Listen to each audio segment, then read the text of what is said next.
Hey everybody, I'm Rich Dana. Thanks for joining us today. This is the summer seminar series hosted by the University of Iowa Special Collections. I'll be presenting today about a sort of amazing discovery I had while working in special collections, and it's called Who is Tigrina? And I'll be telling you all about Tigrina here shortly. In the way of a few housekeeping notes to begin, this presentation will go about 20 minutes. It will be followed by a Q&A session. The presentation will be recorded, the Q&A session will not. So you should be comfortable to post any questions you might have in the chat section with no possibility of long-term embarrassment for you or me. So anything that pops into your mind during the course of the presentation, just pop it into the chat and we will address those when we get to the end. And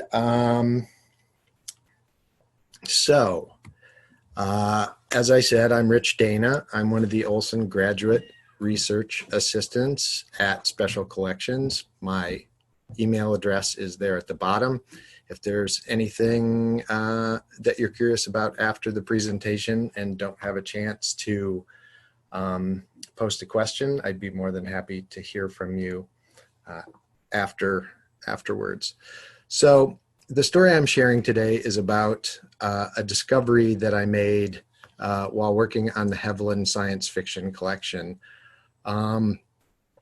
I was the curatorial assistant at that time to Pete Balistreri, who is the curator of science fiction and pop culture at Special Collections.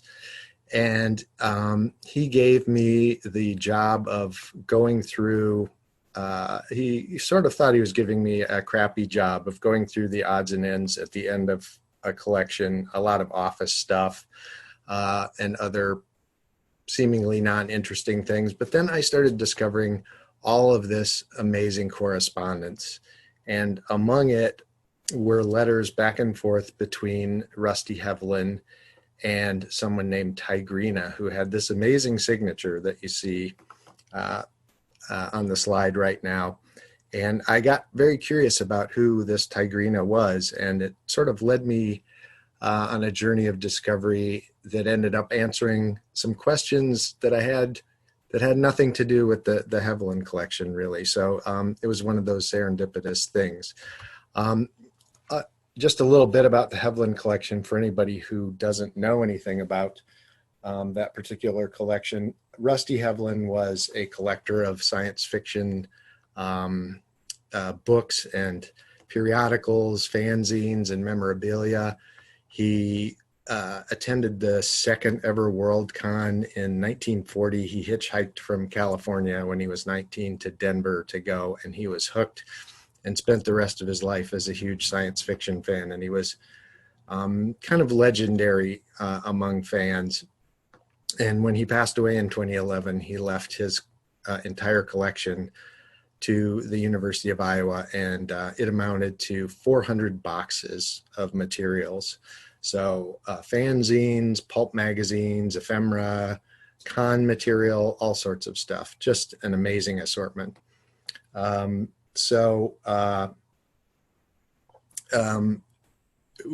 There are a lot of the fanzines are digitized on the Iowa Digital Library, 750. I say a lot. It's a small portion of the total collection, but it is a lot of fanzines, a lot of great material. And also the DIY History Project has volunteers transcribing a lot of these fanzines, which is really unique and amazing because now they're searchable. So that's important. I also want to acknowledge that because of the COVID-19 situation and my inability to get into the collections right now, I fell back on some images from some other websites, FANAC, which is the fan history site, Fancyclopedia 3, which is sort of a who's who of fans, and the One Archive at USC. So I'd like to express my appreciation for everything those folks do as well. Just quickly, any subculture has its own lingo, and science fiction fans have what they call fan speak. You might hear me say SF for science fiction. Sci-fi is not an acceptable abbreviation among fans for one reason or another. You'll also hear STEF or STF for scientific fiction or science fantasy. Those are all terms that were used before science fiction was really a thing. Fans call what they participate in fandom, fanish behavior. Something is fanish, and if there's more than one fan, they are fan. Fanzines, like the zines we have today, were amateur publications, fan-published magazines. Filk, you might hear me say that, is fanish folk music, or the kind of music that people play when they get together and hang out at a convention or something. VOM is Voice of the Imagination, a fanzine published by Forrest Ackerman, also known as 4E or 4E or Fojack, Fojack being his Esperanto name. He was one of early fandom's biggest promoters, and throughout his whole life he was involved in promoting science fiction.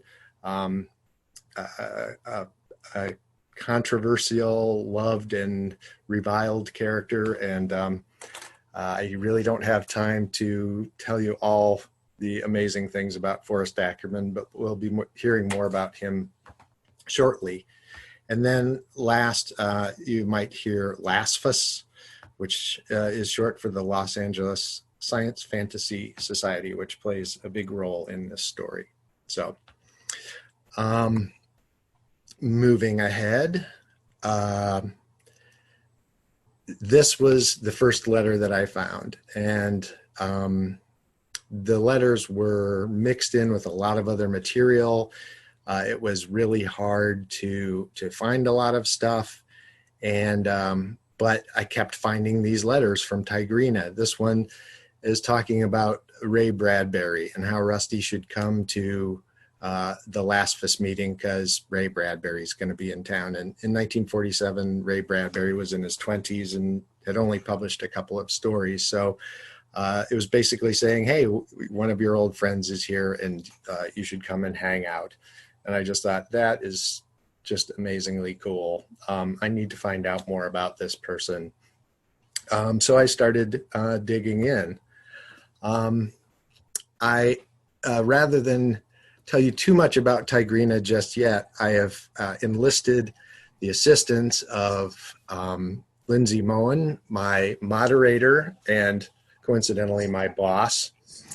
We're going to do a little dramatic reading of some excerpts from these letters, and Lindsay's going to play the role of Tigrina, and I am going to play Rusty.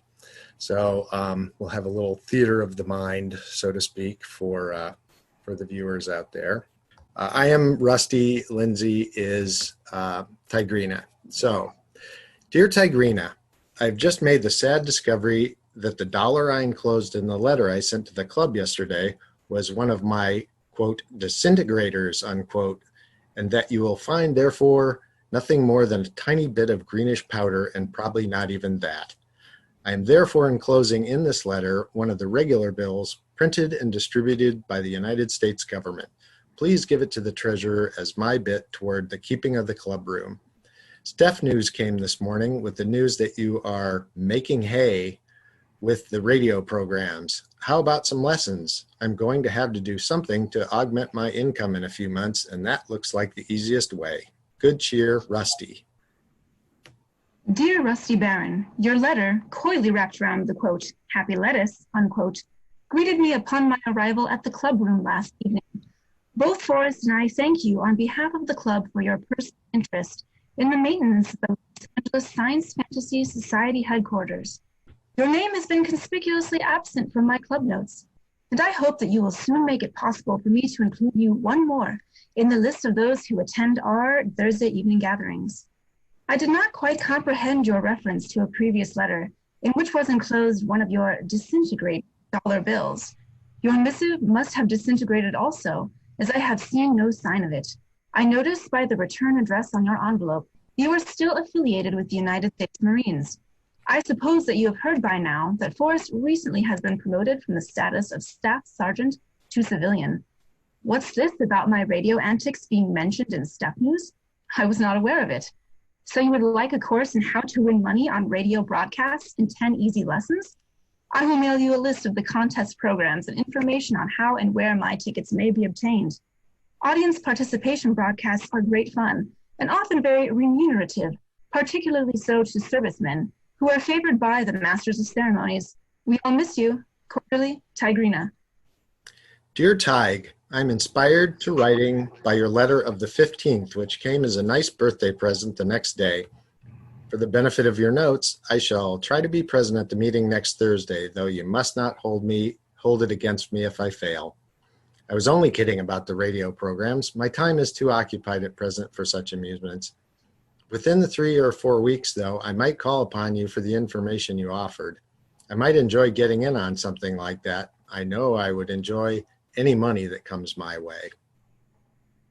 Greetings to Rusty friend.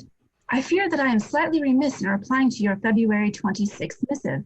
If you do visit the club on Thursday, as you said you might, this letter will probably not reach you until after I see you, in which case my epistle will be rather superfluous. But never let it be said that I do not reply to my fan correspondence. So you were only joking about the radio contests? Too bad, for I took you seriously and am enclosing lists of audience participation shows of the different networks. I hustled around to the various broadcasting stations during my lunch hour to get these lists.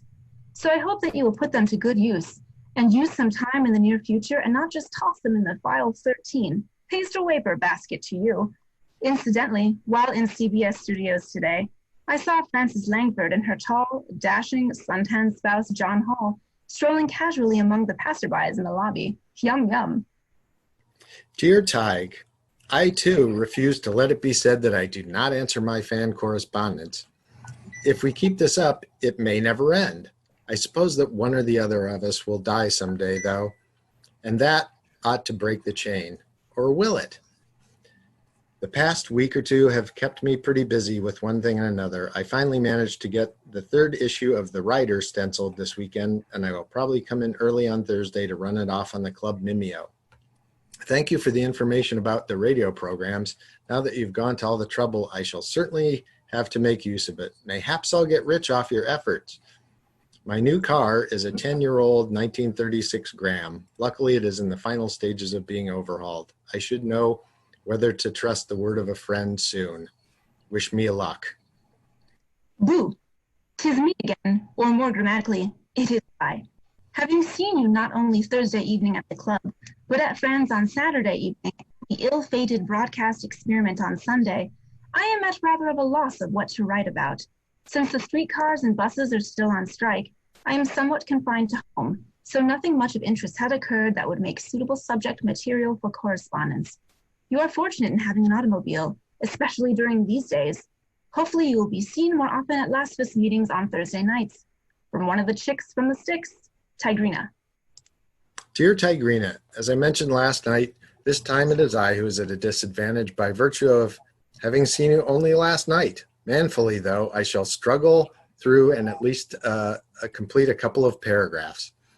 I rode partway home with Mr. Skeeters, then several more rides, which got me home just before 1:30 in the morning. Being on the thumb again is partly due to the fact that the repairman has my car again, and it's going to cost me, I fear. Salutations, Rusty. Thank you for struggling so manfully through 2 or 3 paragraphs after just having seen me last Thursday. Your valiant efforts were very much enjoyed and appreciated, as was your publication, Writer, which you thoughtfully enclosed. I am curious as to how you happened to choose the name Writer for your publication. I would not associate such a title with the fantastic. I'm not criticizing. I'm just a curious sort of person, and I guess you could take that either way. Interruption. Time out for lunch. After the snack session. Oh, Rusty, guess what?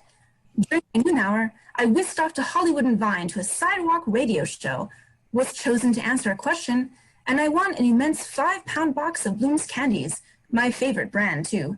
lavishly wrapped in a gorgeous gift package in white figured cellophane with yards and yards of white satin ribbon, topped with a beautiful, albeit artificial, corsage of vermilion roses. This confectionery delight is valued at $10, and I would not doubt it, knowing the exorbitant price of Bloom's sweetmeats. I am so thrilled that it is nigh impossible to keep my fingers pushing the correct keys on this typewriter, so I think I had better sign off for now. Confectionately yours, Tigrina. Dear Tig, I'm finally getting around to answering your letter of March 28th so that the chain will remain unbroken. Just back from my trip to Philly, Hagerstown, and Cincinnati. Getting caught up with the mail is going to be quite a job, but I'm going at it with good grace and hope to catch up before All Hallows Eve. I might even get pretty close to being caught up by Independence Day. As you may know, I finally managed to get a car capable of undergoing the strain of a cross-country trip. Not having a car was not the thing keeping me from attending meetings. The color of my clothes was the main factor. Thanks to you and Forey for sending the book that he mentioned in his card of 24 April. The package has not arrived yet, but it should come this afternoon or tomorrow. Tell Forey I will settle up with him next time he can catch me. Rusty old newshound. Yep, I know the enclosed information. Re the Hamilton bracket merger. Sounds like a hoax. I could scarcely believe it myself when Forrest told me. However, Forrest had a long telephone conversation with Ray Bradbury this morning, and during the yak, Ray mentioned the astounding bit of news. By the way, Ray Bradbury intends to be present at the next meeting. Come on over if you can stand listening to another series of my club notes. I'm starting my third, or is it my fourth, term as secretary. If you come, I'll try to give you some extra ego boo in my next minutes. What? You're a modest fellow? Well, come on over and see Ray Bradbury anyway. Yours Ghoulie, Tigrina. So, who the heck is this person? I was just fascinated by this kind of amazing back and forth, this wonderful, wonderful sort of patter between the two of them. And it just really got me interested in finding out more about who this person, Tigrina, was. The first place I stopped was at Fancyclopedia 3, the who's who of fans, and I was very disappointed to find that this was all there was. One line: a minor LA fan who was a member of Lasphus and better known as Tigrina, but it does have her real name, Edythe Eyde. I found this really curious because so many other minor fans have major entries on Fancyclopedia, and so I was pretty disappointed about that. In our collections, I did find a Lasphus yearbook. At the top left, you'll see the aforementioned Ray Bradbury, and at the bottom right, there's Tigrina. So that's the first time I really started to figure out who she was. Here's a 1943 yearbook. She's right in the middle. Forrest Ackerman is standing behind her. Forey, who's mentioned often in the letters. And her poems, her reviews, and her cartoons are all over fanzines of this period. At the DIY history site, where we have just a small portion of the Hevelin zines transcribed, a search for Tigrina yields 5 pages of hits. So she was not a minor fan by any stretch of the imagination. Forrest Ackerman in VOM started a column called Tales of Tigrina, and here she is, probably as an extra in a Hollywood movie. I haven't really figured out what that's from. On the right, you'll see her badge from the 1946 World Science Fiction Convention, the first convention after the war. There were no conventions between 42 and 46, so that was kind of a big deal. And here's a picture taken by Bob Madel, Rusty's longtime best friend, and I apologize for the quality, but it is one of the few pictures of the 1946 World Con. There's A.E. Van Vogt and Emain Hull, the two guests of honor standing outside. Emain Hull with the groovy hat in the back. They were actually a husband and wife team, and like so many women authors of the period, she wrote under a name that didn't make it obvious that she was a woman. Her name was Edna Hull. But here's Rusty, still in his Marine uniform. And here, with her back to the camera, I believe, is Tigrina. So who exactly was she? Her papers are held at the USC archives. Her name was Edythe Eyde. She was born in San Francisco in 1921. She grew up on an apricot farm south of the Bay, began getting involved in fandom around 1940. She had dreams of being a concert violinist, but her parents didn't agree with that and wanted her to go to college and go to secretarial school, which she did. She moved to LA in 45. She became secretary of LASFUS. She also got a job as a secretary at several movie studios, including RKO Pictures. And she continued to write and publish science fiction into the 1960s. So she was very significant as a fan. There she is at RKO. And during the day, sort of a button-down secretary, and by night she was sort of shaking up the fan world. She declared herself a Satanist. She did these crazy cartoons. She stood up to a lot of the guys in fandom, and she really excited a lot of people and offended some as well. She was sort of an influencer of her time, if you'll pardon the use of that expression. But she really did make a big splash on the fan scene. She was involved with Forrest Ackerman. There he is, just before getting out of the Army, and from the Worldcon 46 guidebook. Here's a picture where their names are actually linked together as Steph fans. But there's more. Tigrina was not her only alter ego. She also wrote under the name Lisa Ben, an anagram for lesbian, obviously, and she published America's first lesbian journal, Vice Versa, which she put out at the office at RKO Pictures during slow times.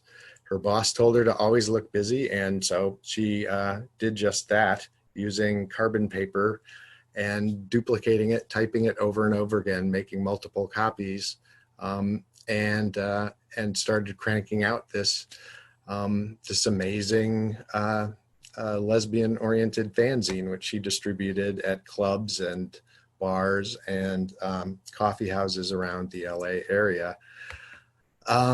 This was a pretty brave and amazing thing for her to undertake at that time, because it very well could have cost her a job and landed her in jail at that time.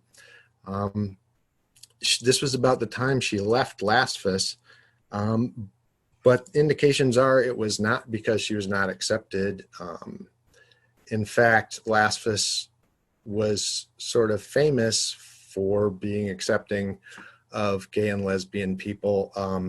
Unfortunately, we know this from some derogatory things that popped up in some fanzines, where the clubhouse was referred to as the Bixel Fairy Palace by some disgruntled fans. Her relationship with Forrest Ackerman also did not end at that time. They remained friends throughout her life. And in fact, Forrest Ackerman helped her with Vice Versa, writing filler material under the name Laura Jean Ermaine. So Forrest Ackerman, although he was quite enamored with her, accepted her lifestyle and was very supportive of everything she did for the remainder of her life. So, what do we know about Tigrina? there's even more. She was a popular folk singer starting in the 50s. She played gay and lesbian venues, doing original music. She continued on through the 60s and on even into the later part of her life, performing as Lisa Ben. There's one known recording of her, a 45 record that was put out as a fundraiser, and you can actually find that on YouTube. So Edythe Eyde died in 2015, but what is amazing about her is she pushed the boundaries of fanzines as Tigrina. She published the first lesbian journal as Lisa Ben. She performed and recorded alternative music, and in 2010 was inducted into the National Lesbian and Gay Journalists Association Hall of Fame. Just amazing to me that I had never heard of this person.